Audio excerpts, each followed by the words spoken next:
I? Yeah. I thought it was me. No, it can't be you. No, you are our special guest. Special. Sultan Kamal Abdulaziz.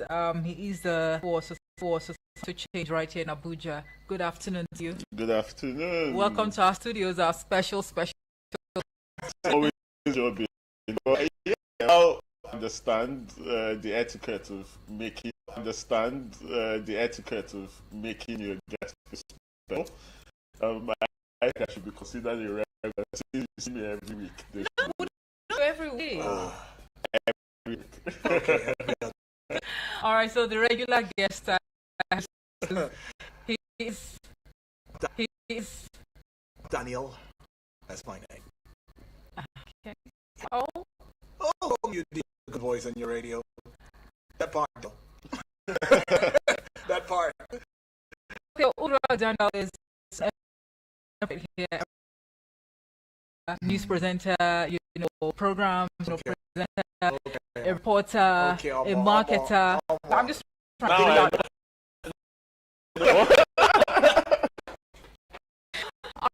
All right, I'm Omar Semero. You can always call me Efe for short. Sure. Well, all right. Integrity is a cornerstone. Sure. Well, all right. Integrity is a cornerstone of professionalism in any field, but its importance is magnificent. Private security hold significant authority and are entrusted with sensitive responsibilities. Now, a breach of integrity can lead to dire consequences such as human rights violation, corruption, collusion with criminals, and general insecurity. The security sector, dear listener, encompasses both state and non-state, plays a central role in preventing and responding to crimes, terrorism, internal conflict, and public disorder. However, persistent issues like bribery, misuse of power, and lack of transparency have weakened efforts to address insecurity in many regions. A renewed focus on integrity through training, oversight, community accountability, and enforcement of ethical codes can significantly enhance the effectiveness and legitimacy of security operations in Nigeria. Well, in the course of the conversation this afternoon, dear listener, we're going to be looking at why integrity in the security sector is the concerns of integrity in live case studies, and permits might also squeeze in institutional measures to promote integrity here. And we're very glad to pay these bills, by the way. So let's just go pay these bills. When we return, the conversation will start in earnest. Do join us again.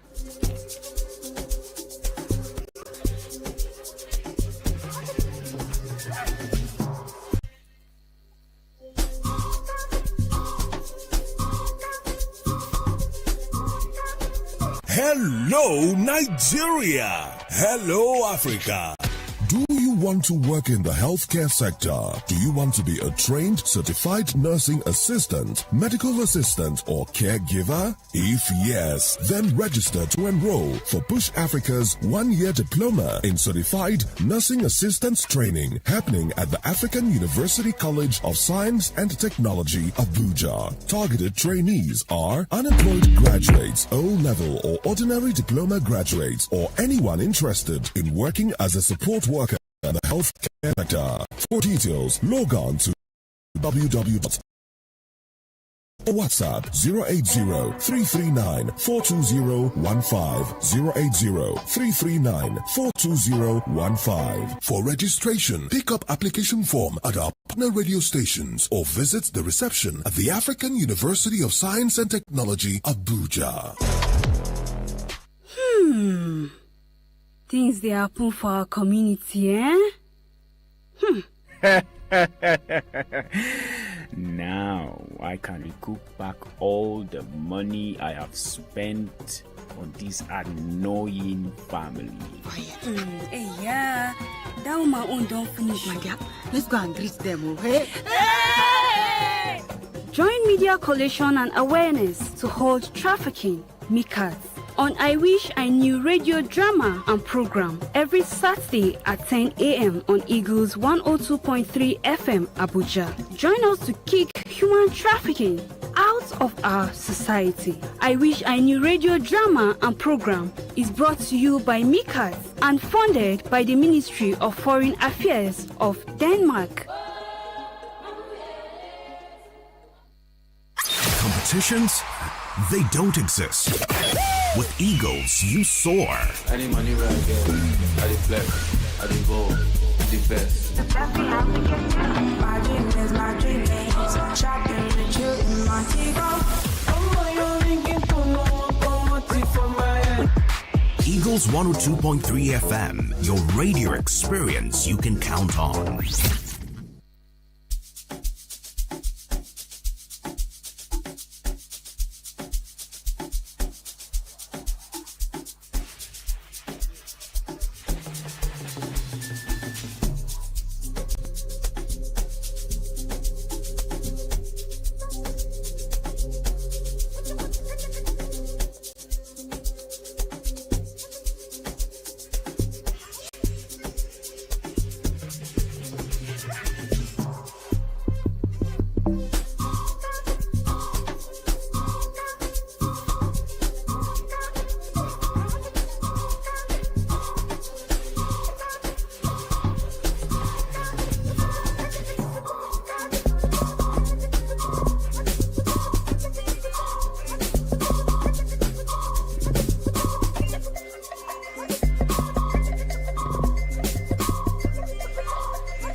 All right, we are back. I mean, sometimes after paying the bills and you see that we're not forthcoming, just know that we're having an off-air conversation. That's right. In the studios. And the one we've been having right here is not far-fetched from what is going on in the security sector. Why trust? There's a trust deficit, all right, in the system. But let me quickly reintroduce Sultan Kamal Abdulaziz, the coordinator, Generation for Societal Change right here in Abuja. Right. How best would you define integrity in security sector? All right, it's not far from the main definition of integrity. And basically, integrity is having inclination to strong moral principles, right?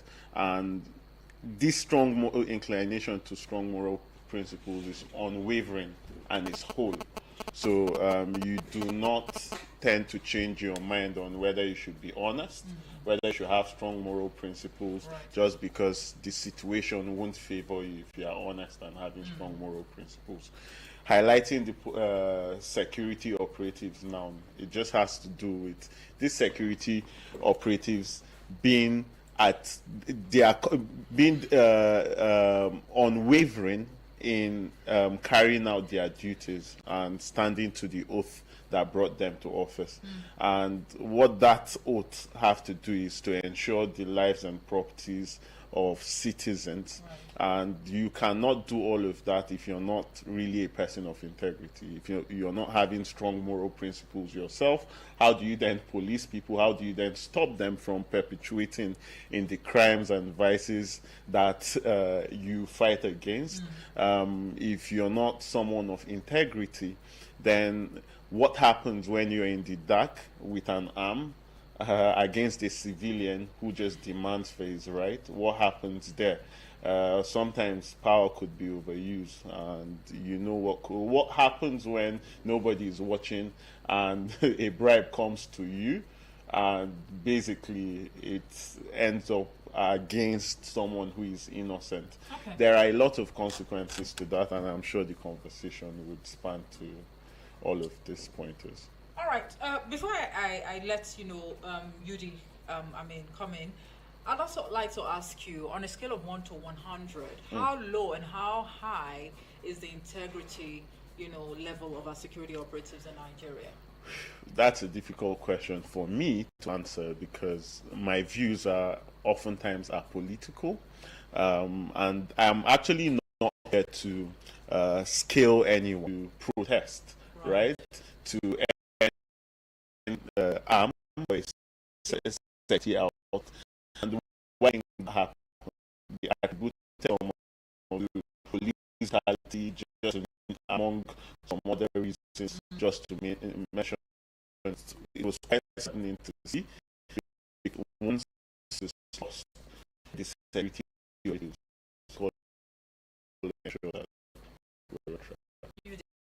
yeah, I started. Saying, we asking a question about whether integrity is inherent with city forces, decent to live. Also asking whether we be asking ourselves whether there is a connection trust inherent in the relationship between the masses and the security operatives. If I was to give a scorecard, I know Sultan has said, well, he's a bit shaky on that one. I tell you the truth, and we have to be honest with it. If we're looking for integrity within the security personnel sector, you'll be talking 20. Over 20 over 100. That is very poor. And 20 over 100. That's because I'm not even going below. This is me considering the good security personnel that we have within the system in itself. If not, in all honesty, it's all messed up. It's all messed up. Because even the good heads are in the midst of a characterized rottenness that allows for them to dip their hands, soil their hands. So the moment, and you know what they say about pulling the trigger, I want to use this illustration. When you pull the trigger at someone and you kill someone, they say there's no coming back from that. The moment you do that, there's no coming back from it. It's the same thing. So when these good heads dip their hands in the same pots, there's no coming back because it just begins to feel good. But I'm just wondering at this point in time, are we now exonerating the masses from the rot in the system? Well, that should be a factor, you know, kind of like encouraging the perceived, you know, corruption going on within the security sector. Now, when we say corruption, from bribery to unethical practices and what have you. All right, but can I still tell you, yes, the masses have their role to play, and that's why I said this integrity test. Are we seeing it only from the security, you know, perspective, or are we seeing it from also from the masses that we also have our bronze, like we have our we have our own to pay? So I'm just going to say that for today the spotlight is maybe just on the security. On the security. But when you look at the role that the masses also have, right, they play a significant role. However, when we have these variations, basically one of our core values, which is integrity. One of our core values, which is integrity. Right. And coming to play now, be it just imagine mass, an individual citizen perpetuating or actually being a person that does not have integrity, and then come to bribe an operative who has integrity, right? That's the point of it. Just play it out in your head.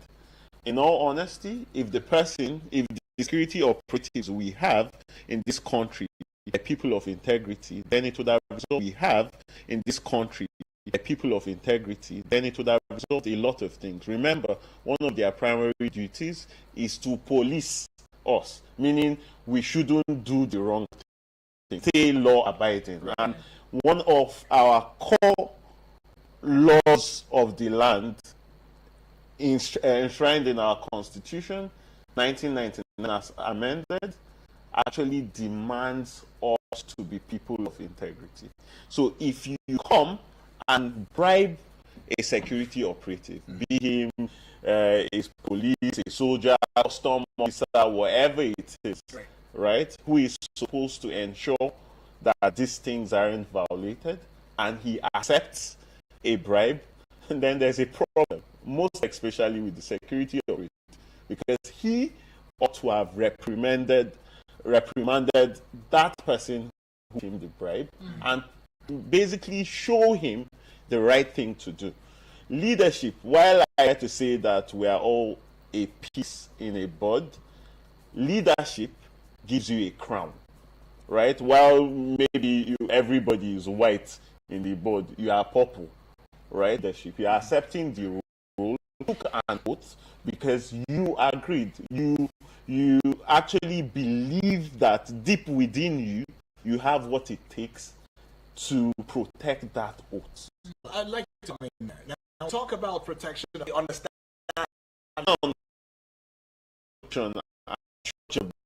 by getting because you at yourself in the mirror. The profession has to be painted.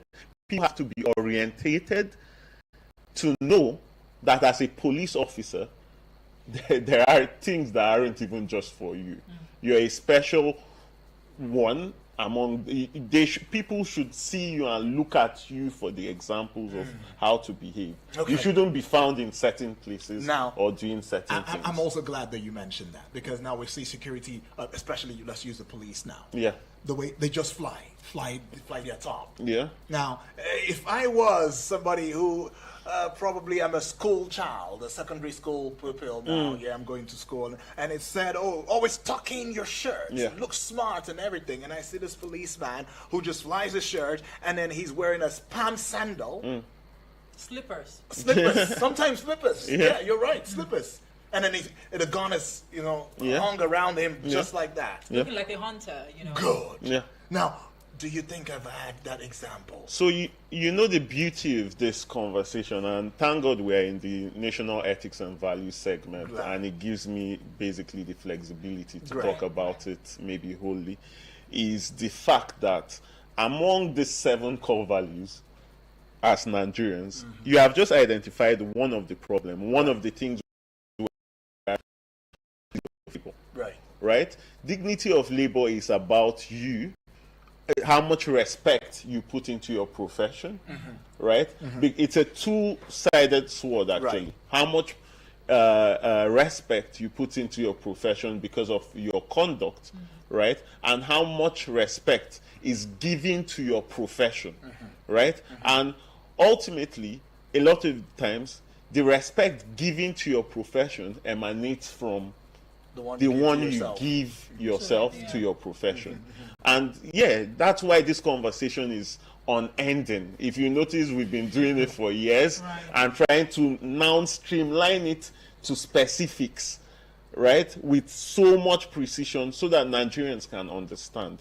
So this is an angle of dignity of labor. If they dignify their job enough, they will know that they need to appear smart enough, right? And that way they could gain the admiration and even the respect of people beneath them, people, the city, even because when you see a smart operative and even within us now, you have a house help, for instance, a maid. I don't intend to call anybody anything, but you know what I'm talking about. And that person, when she came, unlike your other one, does not take her bath. The other one didn't used to take her bath in the morning. She didn't used to brush. She didn't used to sweep well. She throws tantrums and all of that. And waits to be told what to do. Already on your own, you're already lamenting the amount you're going to pay her because she's not dignified her labor. However, when you have the one that before you even wake up to say, Kamal, wake up. Kamal or Camilla have already stood up and cleaned the whole place, brushed her teeth, taken her bath, prepared your kids for school, prepared breakfast and everything, become proactive, and is just waiting by your door to tell you good morning. Okay. Don't you want to give that one a pay raise? Okay. Let me jump in real quick.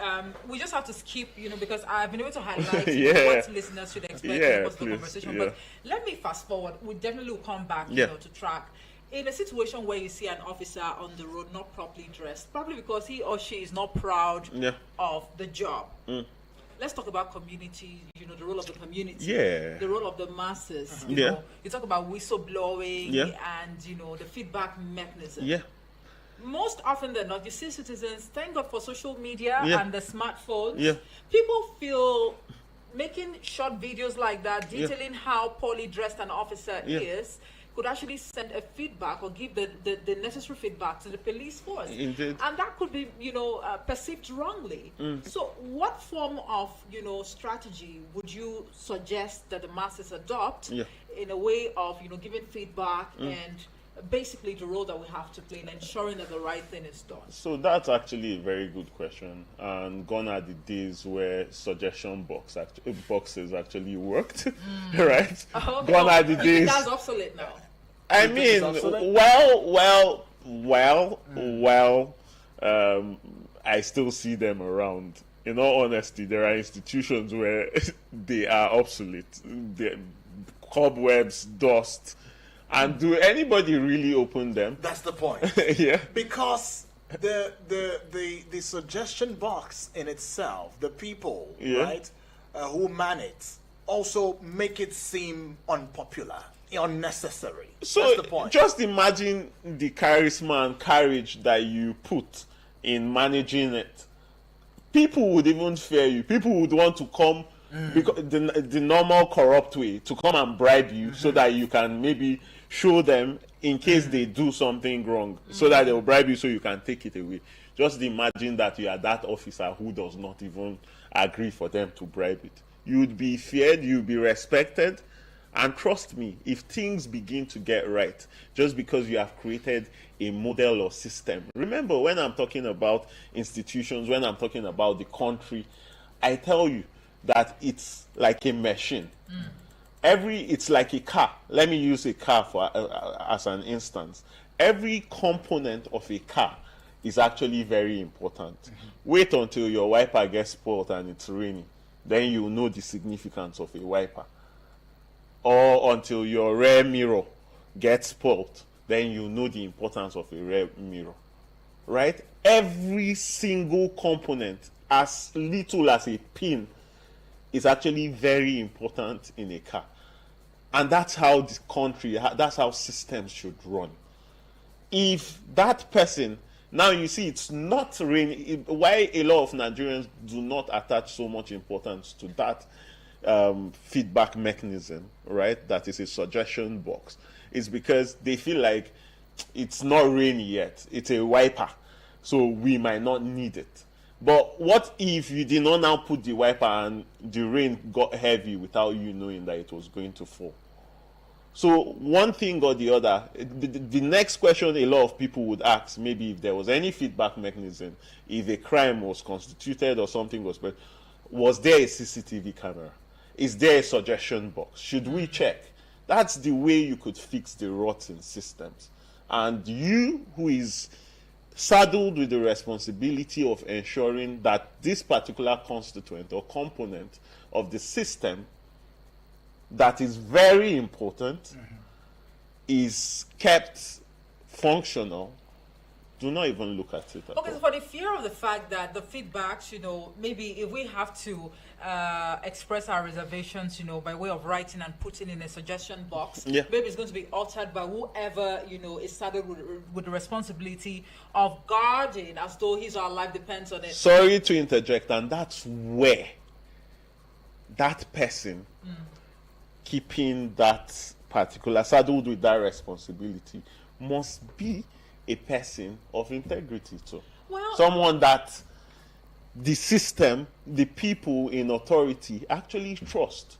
And if that person isn't somebody who is trustworthy, that's why we have a voice. Okay, come out. I mean, I've got integrity, you've got integrity, you just got integrity, but all of these can be easily influenced. Great. So for the fear of some sort of negative influence, would you advise the masses, yourself inclusive, to now resort to sharing, feedbacks on social media and probably tagging the relevant authorities, maybe on X, because I know X is a beehive of activities for those who want to drag and undrag. So in all honesty, while I would have loved that the citizens had freedom, especially in a domain such as ours, where feedback mechanisms aren't really functional, that actually also have major disadvantages. Like, And when you weigh, I'll get to the like. When you weigh,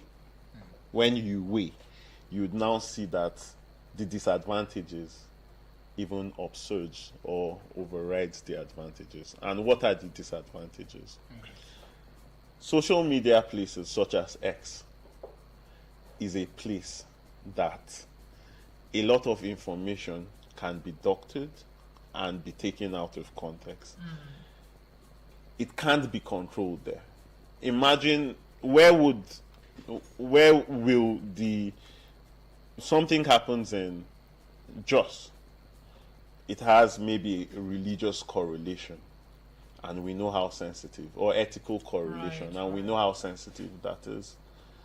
And maybe the intention of the person videoing that particular situation or scenario is not pure, for lack of better words. And then he doctors it in a way that you believe that, okay, it fits his own narrative or his agenda, and he puts it out there.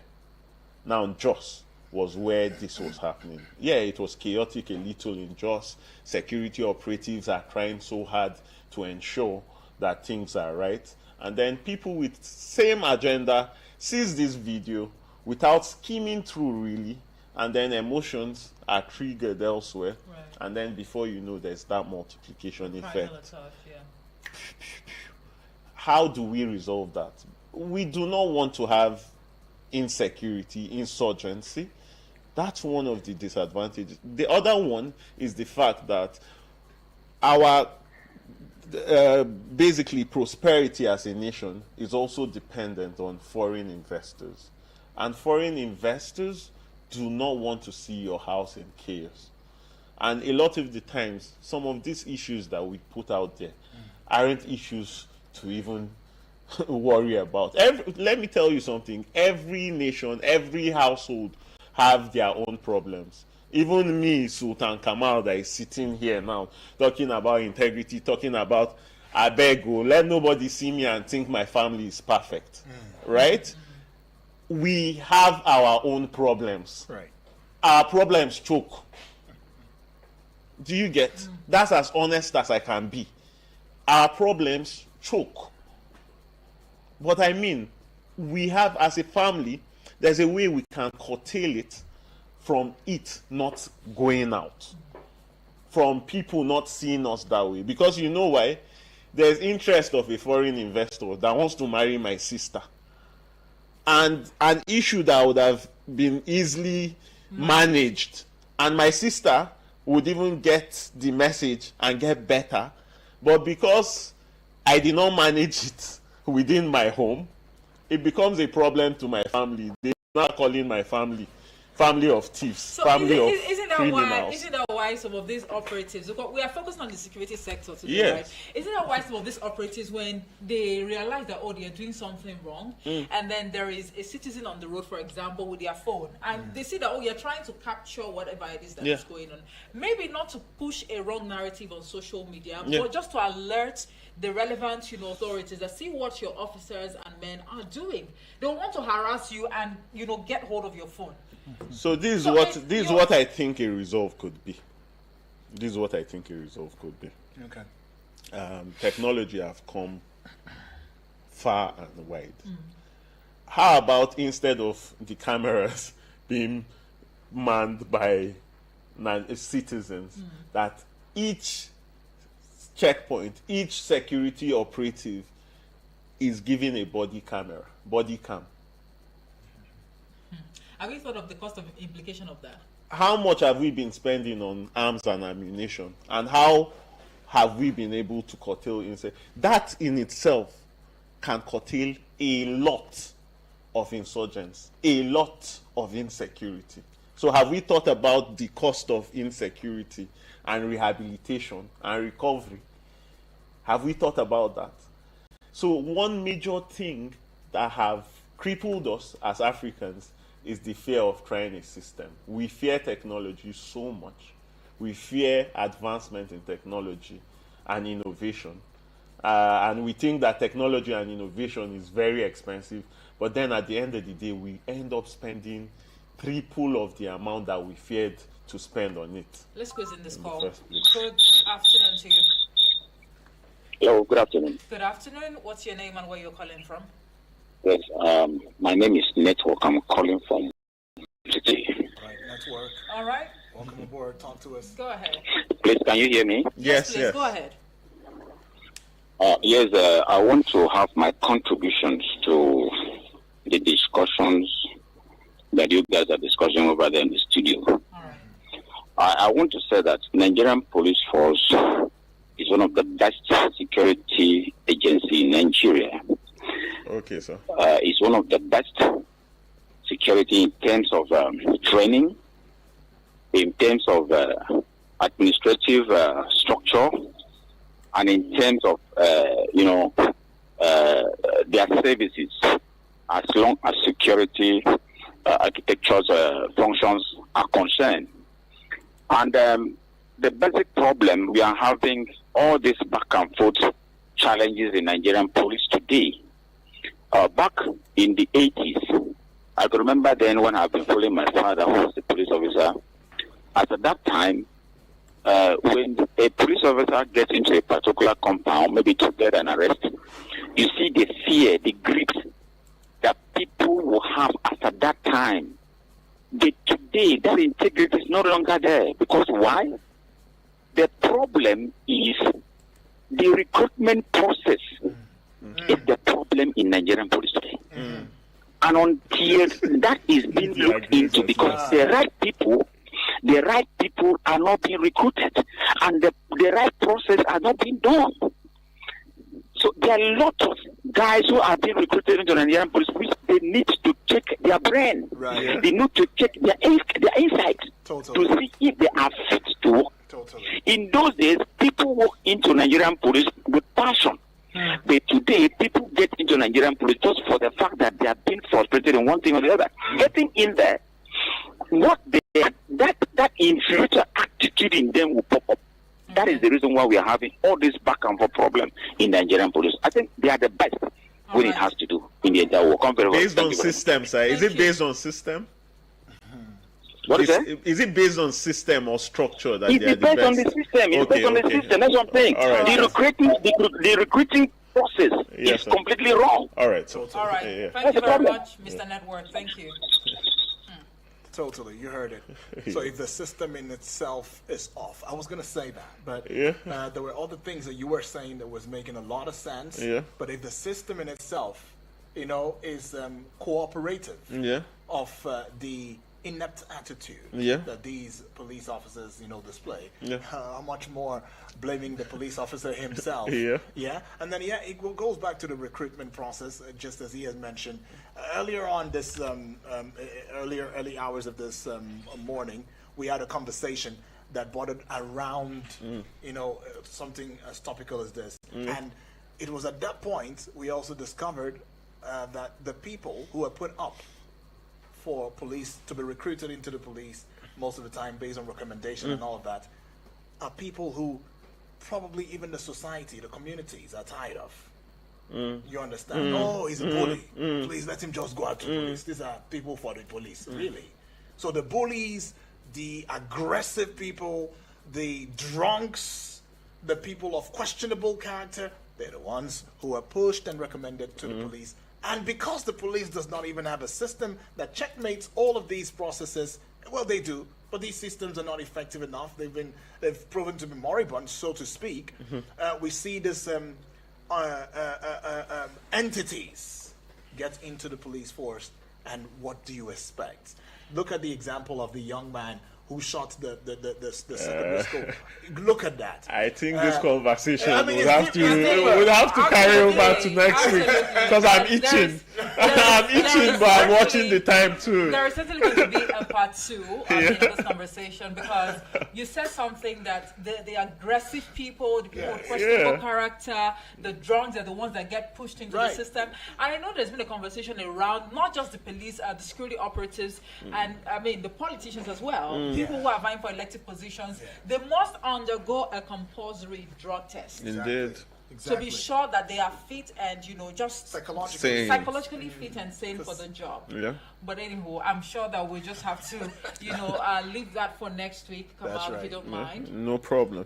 All right. So, in the course of the conversation, we were able to talk about or redefine integrity in the security sector, why integrity in the security sector is important, the role of the community by way of, blowing the whistle and the feedback mechanisms. We also touched on technology, and why it has to be juxtaposed, side by side integrity within that sector. But when we come back next week, we're going to, chart the way forward and also look at institutional measures to promote integrity, maybe in terms of the welfare package of these officers.